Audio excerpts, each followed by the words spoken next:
let's get going to the topic for today. So this week we will be covering mostly chapters 27 and 28, dealing with the theory of the firm, different aspects of it, starting with chapter 27. Theory of the firm, a topic that has been already touched upon as many others. There's quite a bit of overlap between different chapters in your book and between different problems and concepts that we analyze in all of them. So you will remember probably that we began discussing the theory of the firm when we analyzed how firm is seen in a certain sense as a joint production, as a team production, and we analyzed then many problems and many aspects of any kind of team production, including the firm production. Now we're going to slightly deepen and broaden our analysis here. We're going to try to do two things essentially today. The first thing would be to offer an overview of different approaches to the theory of the firm. Primarily the structural approach and functional approach. To say something about this difference and to see how the differences between these two approaches to the theory of the firm change the analysis, or change the things that we can understand and say about the firm.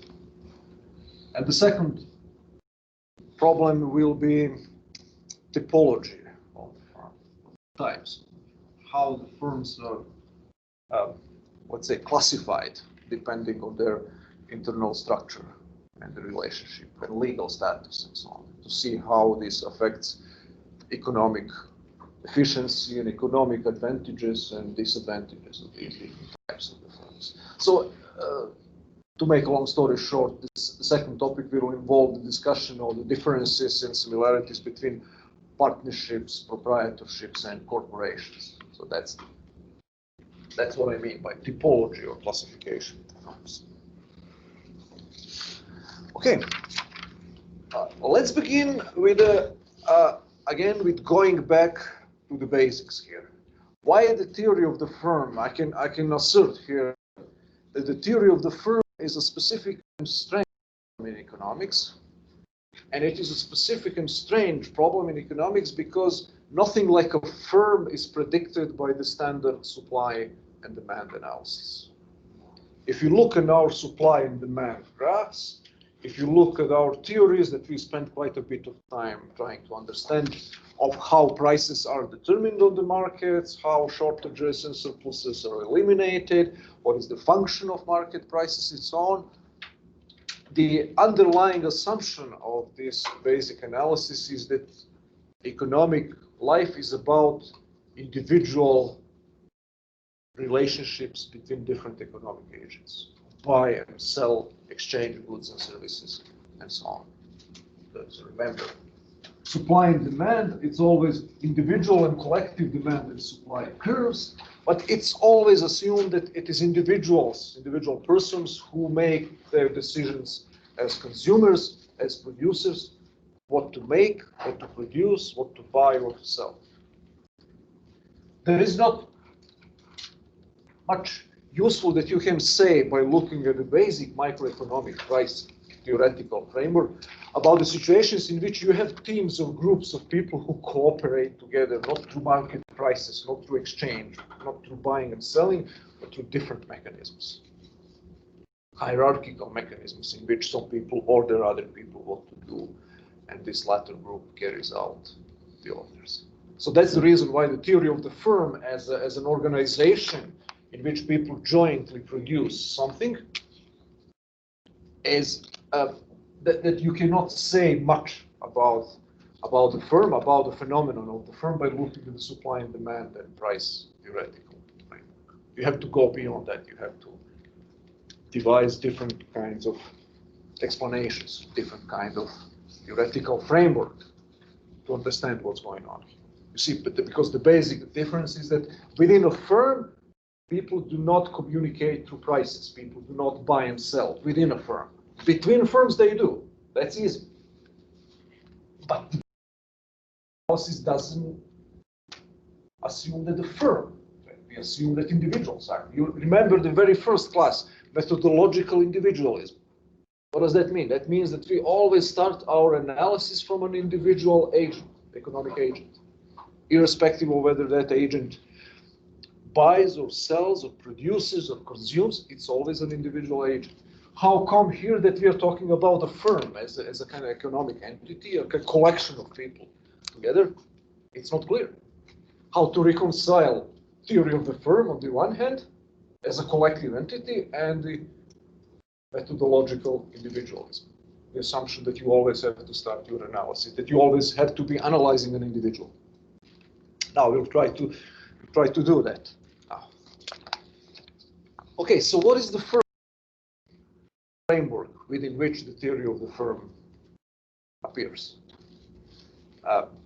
It doesn't solve the problem of this contradiction between methodological individualism and firm, but it offers a certain view about why the firm exists. So these are the so-called functional theories of the firm. And the most important among them is the so-called neoclassical theory. Neoclassical. It's a functional theory of the firm. What does that mean? That means that the basic question that this theory asks about the firm is, what is the purpose? What is the function that this entity plays in the economic system?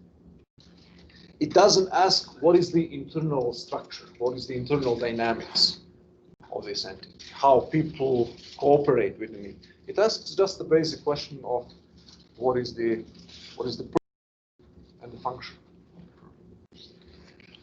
And those of you who've taken already, how many of you have taken macroeconomics before? Me? Yeah, some of them. So you will probably remember one simple model that we call the circular flow diagram. Circular flow model. That's the most widespread model, or most widely accepted model that develops the functional theory of the firm, that shows what is the function of the firm within the economic system model. You have households here. You have firms here. The entire economic life is modeled or depicted here as a system of interactions between firms and households.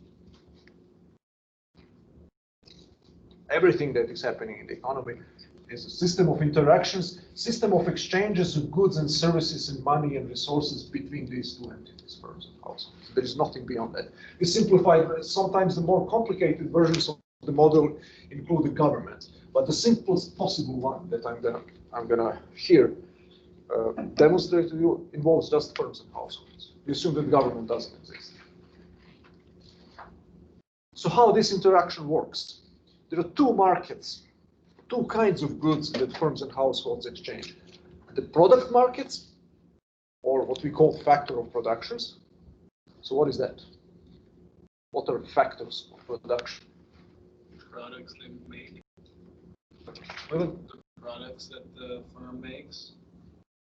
sometimes it could be a product that firms make, but it doesn't have to be. Factors of production.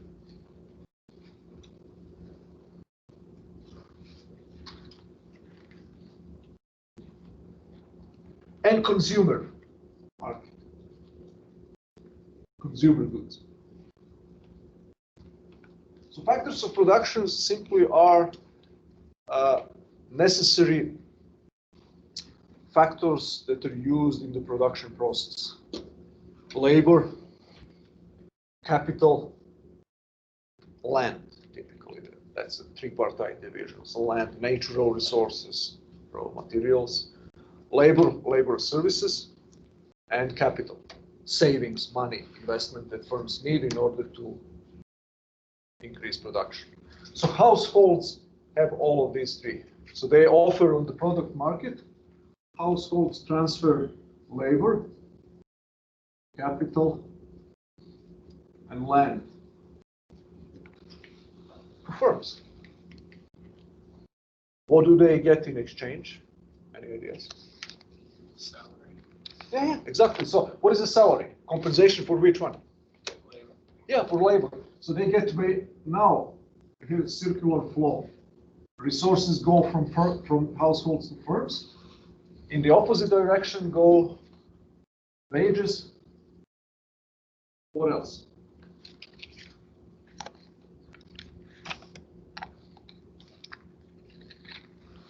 Capital, what is the income that is a compensation for? Interest.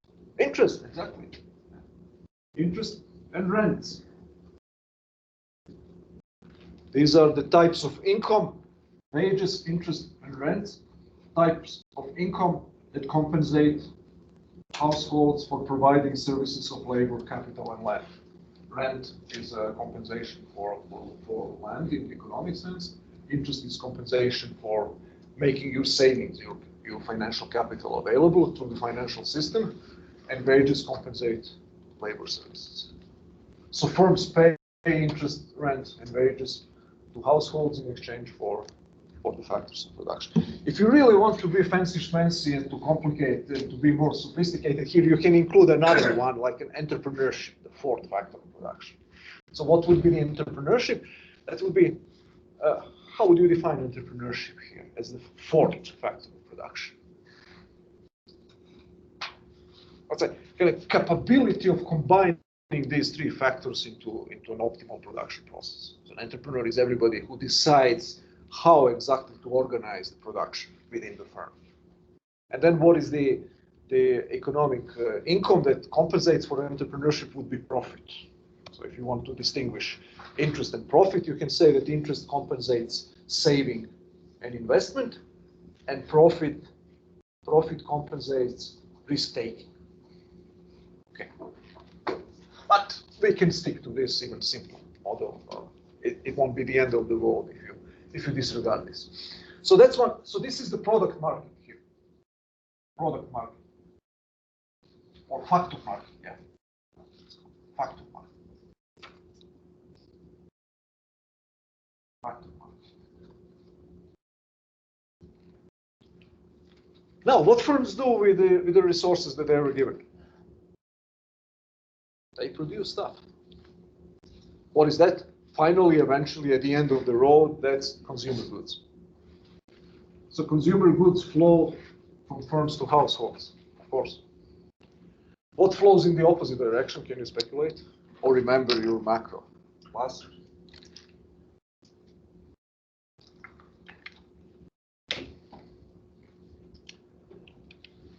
You see why circular flow diagram, because there is an entire circle here. So consumer goods are produced by the firms and sold. I now gave you the answer. Sold to the households. So what goes in the opposite direction from households to firms? Sales and profit. Money. So money that they get as a compensation for wages, interest, rent, and profit, are now used to buy consumer goods from firms. So you can see that the flow of resources, this outer circle, outer ellipse, goes in the counterclockwise direction.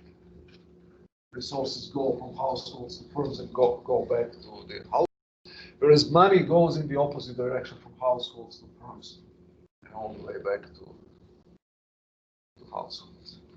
Now, so this is a very, very simple elementary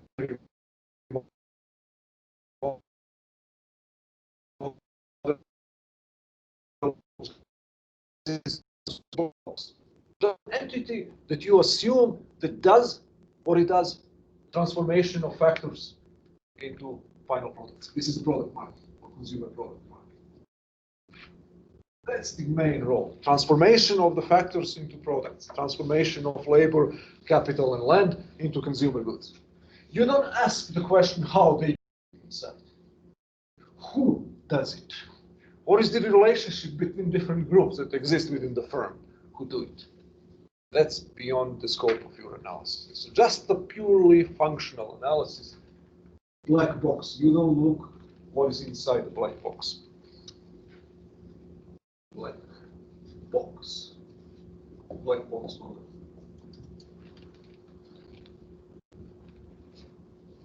For politics students among yourselves, you have something similar in the theory of international relations sometimes. In some theories of international relations, when analyzing how different states relate to each other, they assume that the state is just a given entity. You don't look at whether it's democratic or authoritarian or a communist or whatever. You treat the state as a black box. Every state behaves in the same way, wants to advance its own interests in the international arena. You don't look what kind of political system they have. So something similar is here. You don't look whether it's a corporation, whether it's a proprietorship, whether it's a socialist managed and self-governing firm. It's a firm. That's an entity that produces and sells stuff. Now, of course, you will very quickly see that this is not a satisfactory and complete theory of the firm. Because there are many other questions that we want to ask and to answer pertaining to the firm that this simple model doesn't allow us to answer. Such as, why firms exist at all? Why won't individuals coordinate the entire economic activity by simply buying and selling stuff? Why do we need some kind of team joint production? Why is that? If market system is so efficient, if prices are so precious, so important elements of the economic system, why do we need those firms within which it seems like there is no market exchange going on? What is the size? Why some firms are big and some firms are small? Why some firms are corporations and why some firms are closed societies? What is the size? What determines the size of the firm? All kinds of questions that are impossible to answer based on this model. So now, as you can guess, those kinds of questions could be answered only by this possible structural theory.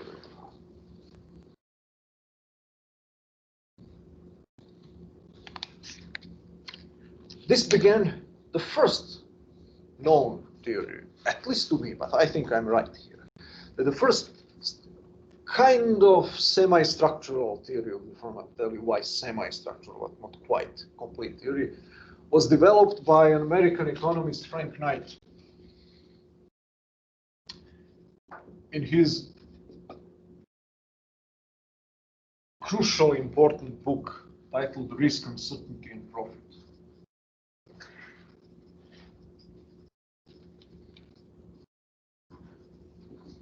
In 1921. So this book is so important because it did a couple of things. The first thing that it did, the first third of the book is actually developed like an elaboration and the invention of the system of the model of perfect competition. The model that we analyze under the name of price taking model. That's who developed and formalized this theory. The second contribution was his explanation of the relationship between entrepreneurship and risk-taking. He was the first to point out the fact that what is really going on, entrepreneurs and capitalists, is risk-taking, or as he says, uncertainty bearing. That profit income is a compensation for uncertainty bearing. That no business venture is 100% certain to succeed. And then somebody will have to be taking the risk of failure, and that this person or group of people who take the risk will be rewarded for this risk-taking activity by profit. This theory that I mentioned 5 minutes ago as a self-evidently true way, that's Frank Knight's theory. And as a corollary of that, as one aspect of this theory of risk and uncertainty, was the theory of the firm, which was, according to Frank Knight, a system of dividing up the risk between different groups, within a firm, between capitalists and workers. So the firm is a framework, which means an entity in which people make contracts, where the risk of business failure is allocated to capitalist owners, entrepreneurs. So what that means? It's a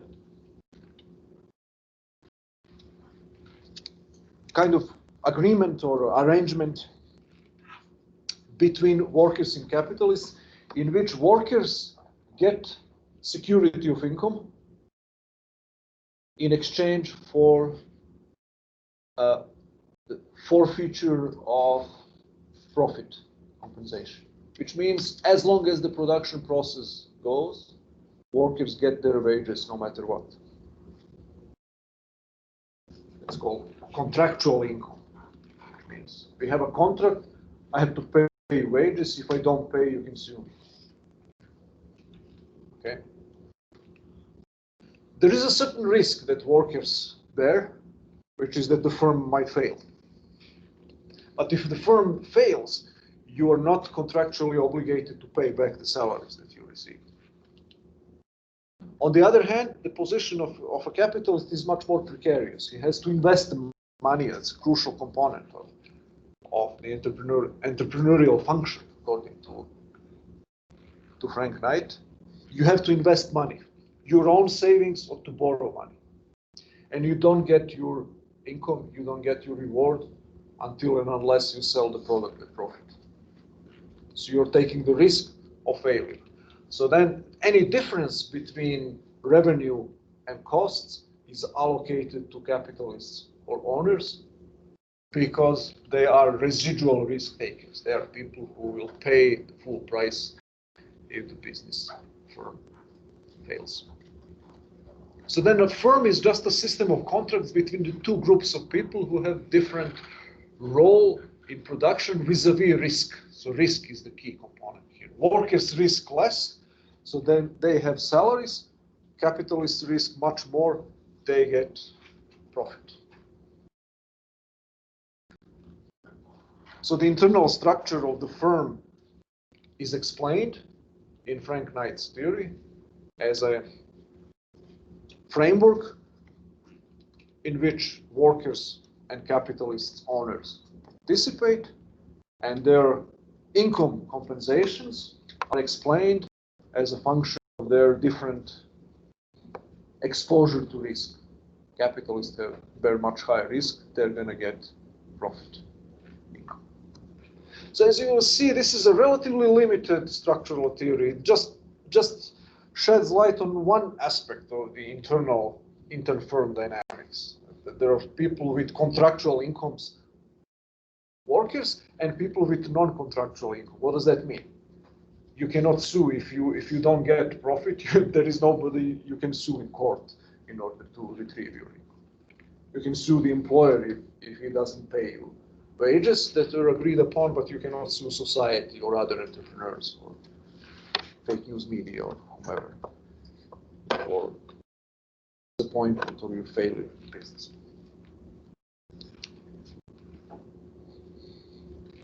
Any questions thus far?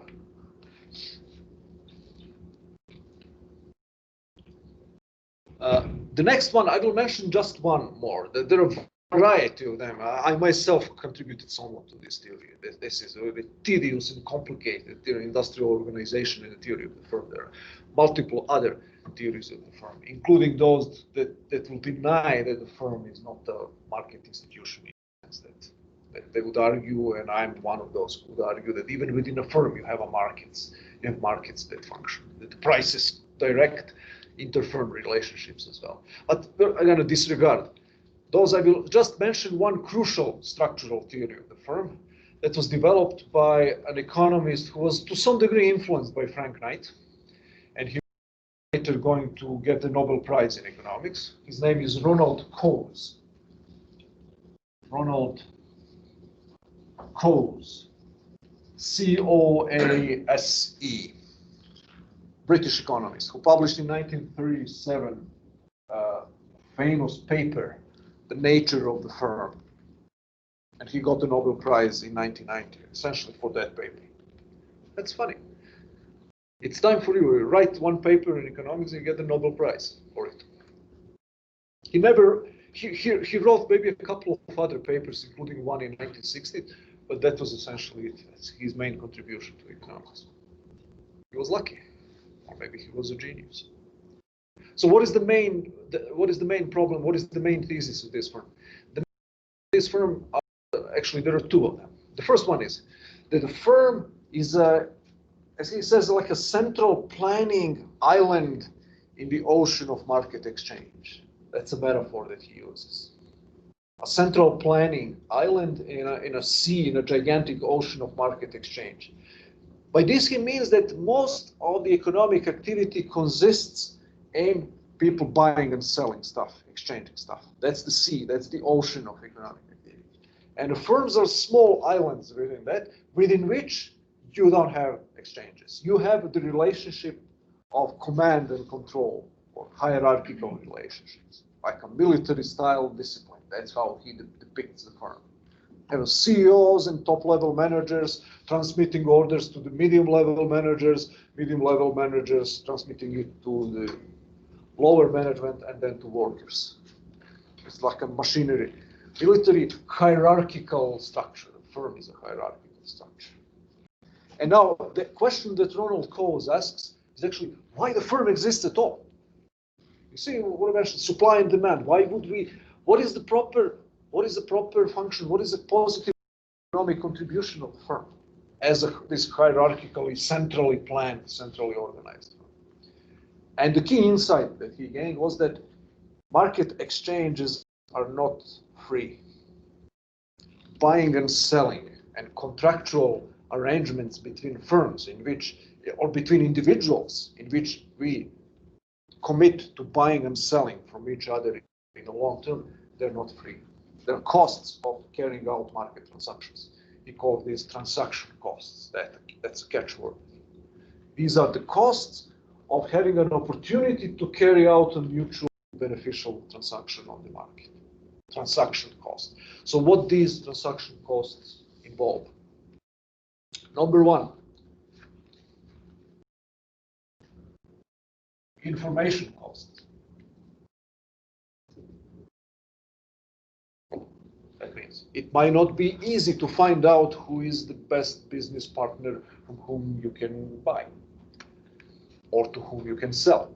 It might not be easy to identify specific attributes and characteristics of the product that you want to buy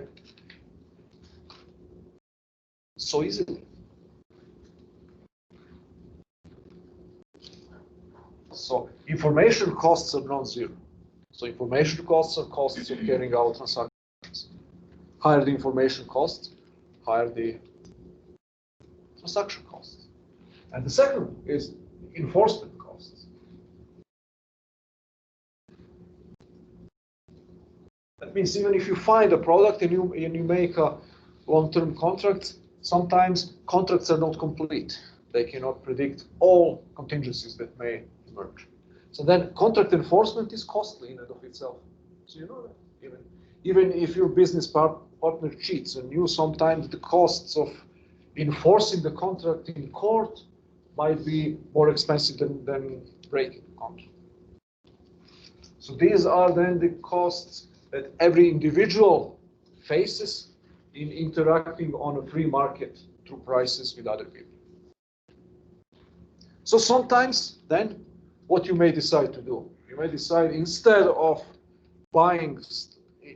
me buying from William stuff on a long-term basis, I may decide that it's easier for me, instead of always worrying whether he's gonna cheat on the product or whether he's going to keep the standard quality of the product over time, or that I may enforce or may not enforce his contractual obligation, I may decide to say, okay, let me pay you a wage. Let us change the structure of our relationship. Instead of two market agents communicating through prices, buying and selling, let us change it, and so you will be my employee. I'm going to pay you a fixed salary or some kind of compensation mechanism in order for you working for me. So now I have the authority to give you orders and to manage what you do and how you do it, and hereby overcoming the transaction costs of market exchanges. Now you have a contractual obligation to me to do whatever I tell you to do. So then Ronald Coase's conclusion was that the firm emerges primarily to minimize or to mitigate the problem of transaction costs. Sometimes it might be cheaper for an individual to hire people to work for them rather than to buy from them what they need as from independent suppliers. That's the basis of the theory of the firm. So this kind of weird limited central planning, I order you what to do and you do it for me and I pay you the compensation, is a way around the problem of transaction costs. But sometimes the market mechanism is not free. That's what there are costs of using the market mechanism, which means buying and selling. It's not easy always to have an opportunity, especially for a long-term arrangement based on buying and selling. So then the structure of the firm is very simple to explain as a kind of hierarchical relationship between employers and employees that serves a very simple function of reducing the transaction costs of market exchange. What determines the size of the firm within this model? It is the balance between transaction costs and managerial costs.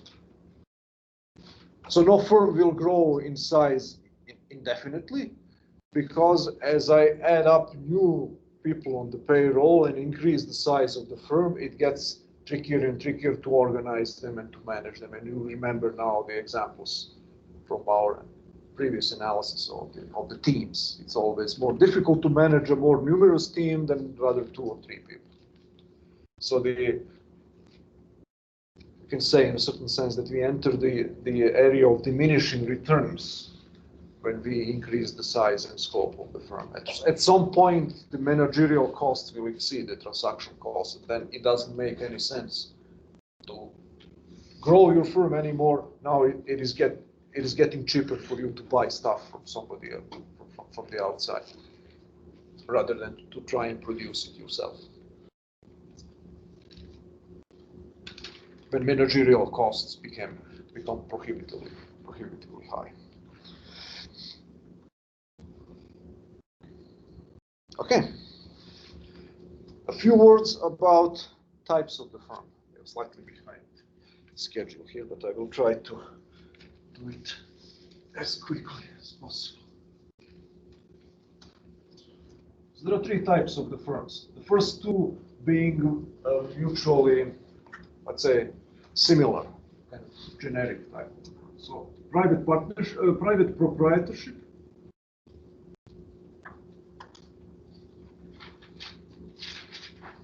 and private partnership.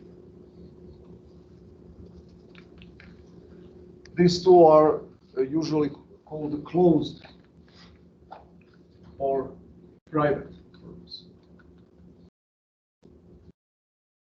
What does that mean? That means that they are not on the stock market. They're not on capital markets.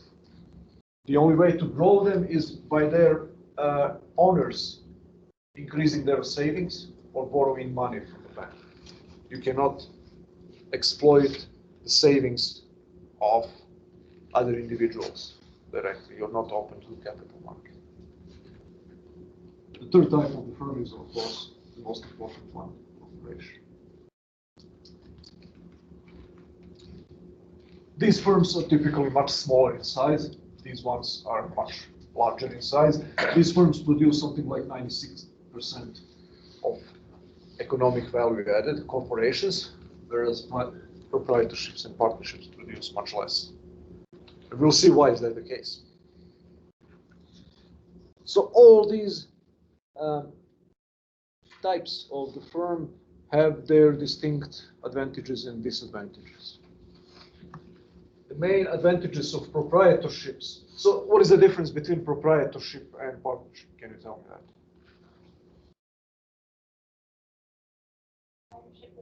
Yeah, proprietorship one person and partnership involves partners.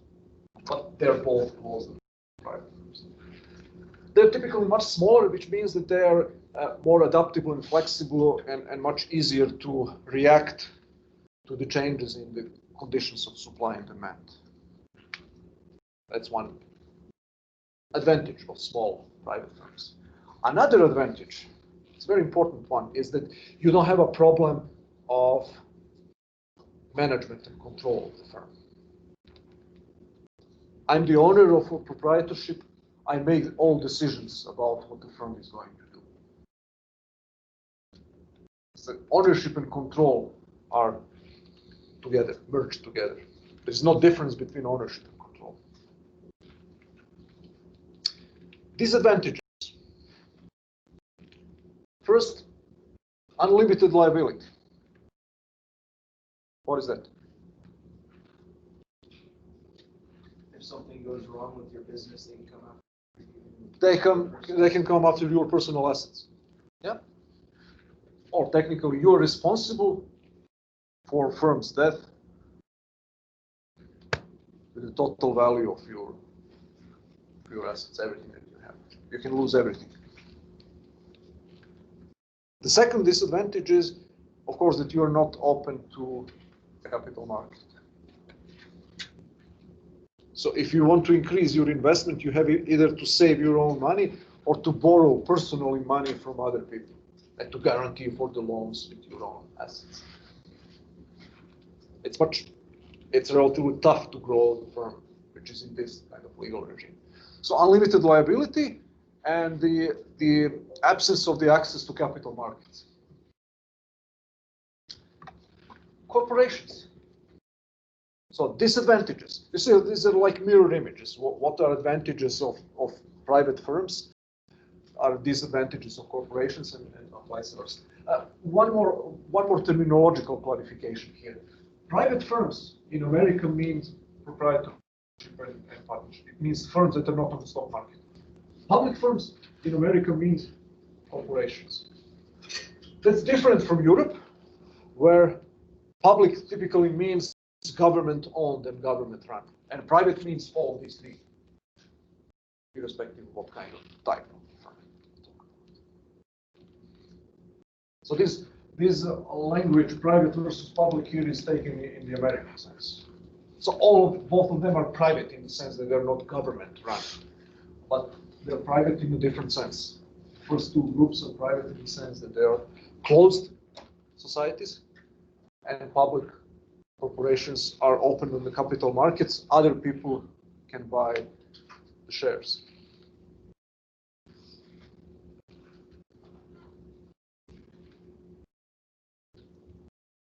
So you have the access of the savings of other people who can increase the amount of investment in your company. You have theoretically access to the savings of people all across the world, global financial markets.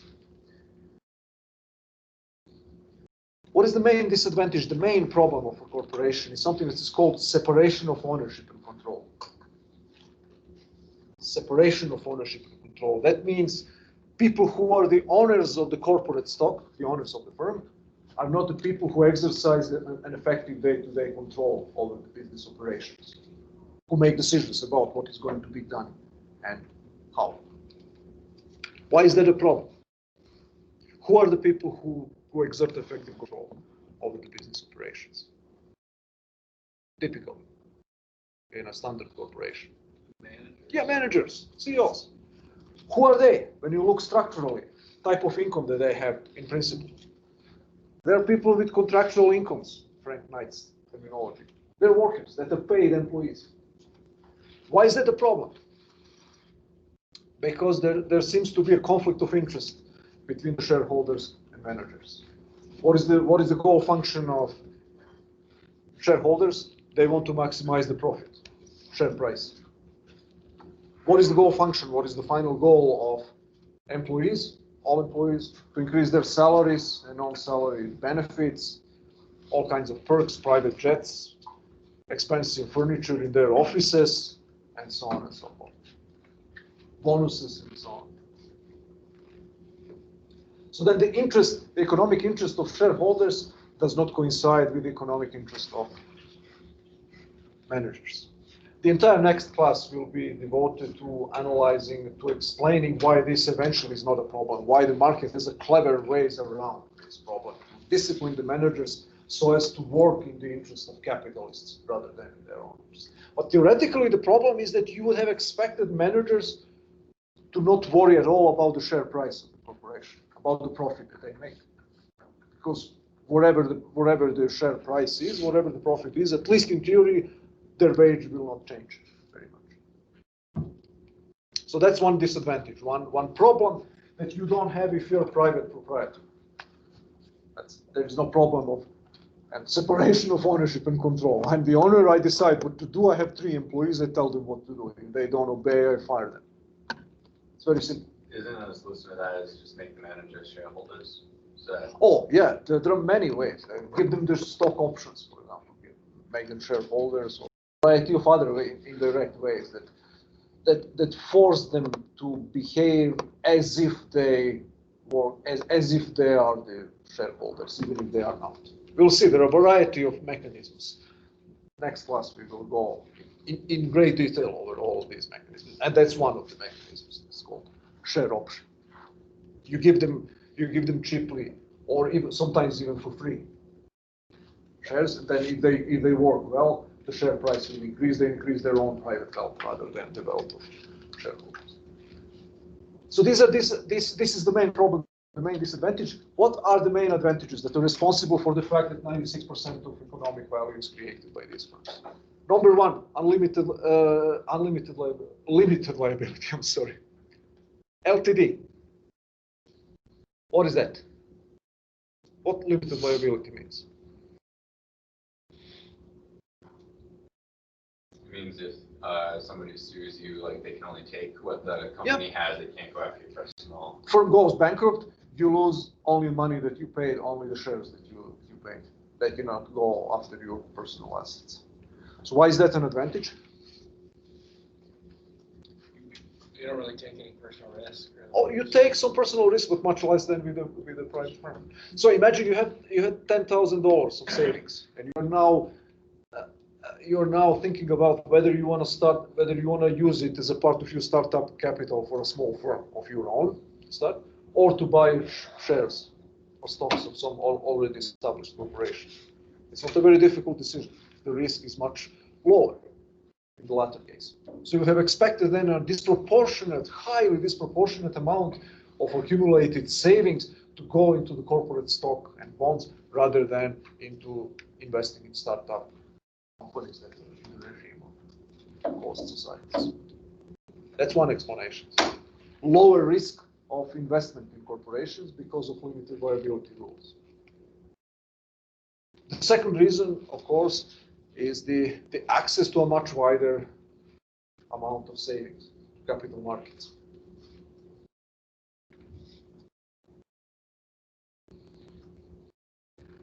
So you don't need, if you're a private firm, even if you're a big private firm, the only way that you can find some external money is through the banking system.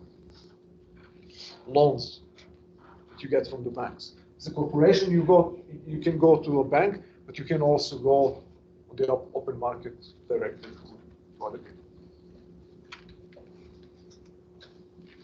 Buying and selling shares. So this is another reason, this much wider availability of savings, or availability of a much greater amount of savings in an open public corporation than with a private firm.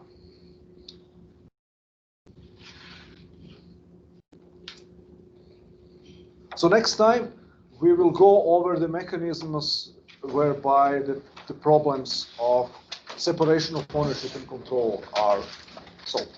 Are there any final questions? No. Okay, see you next time on Wednesday.